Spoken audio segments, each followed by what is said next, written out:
Hey everybody, this is Jay back with another video. This is going to be a video about this Dewalt 20 volt lithium battery powered and car powered inflator. It can actually do vacuuming and actual blowing through this tube here. Okay, a couple things about this. It is a good pump once you figure out some of its quirks, okay? My tire pressure in my car is 35 psi. This gauge over here will show you your actual pressure, as I'll show you.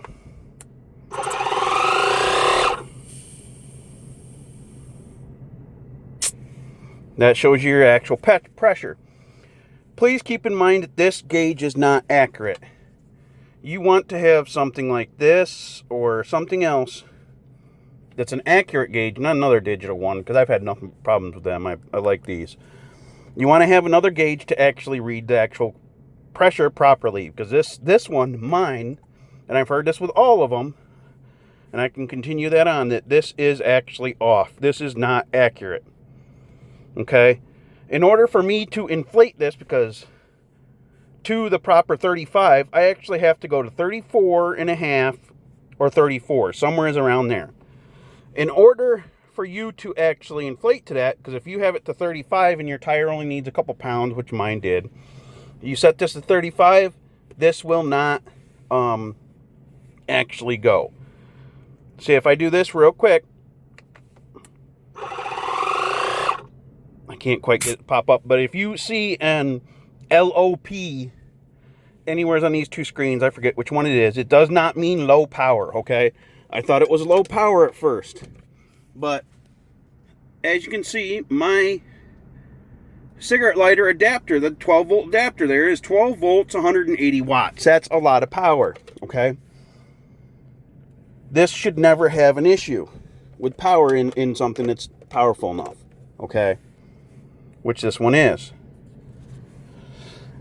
But like I said, you have to turn this to make sure you have plenty of extra room. I had to turn it all the way up to about 38.5 psi. You got to go above it to fill it to what you want it to, and I find that really irritating with this thing.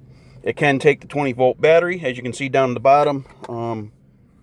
There's a model number DCC0201, I guess, tire inflator.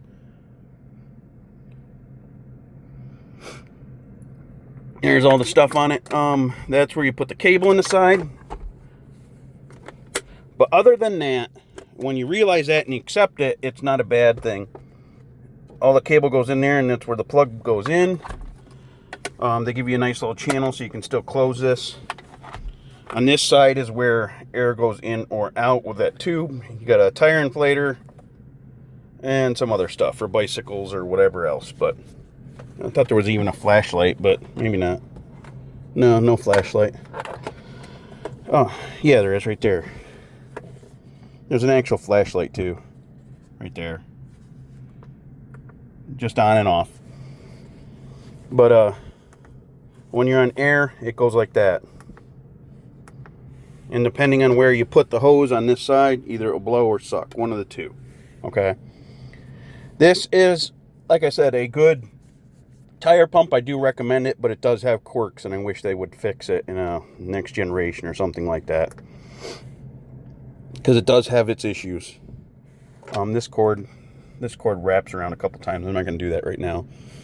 But anyways, guys, if you do need a good tire pump, as long as you understand you should have a secondary tire gauge, something like this that you know is accurate. Excuse me. Then you'll be fine. But always increase this to past what you actually need in your tires, and then you'll be fine. You won't get that LOP issue on these things. I thought it was low power, but maybe it's low pressure.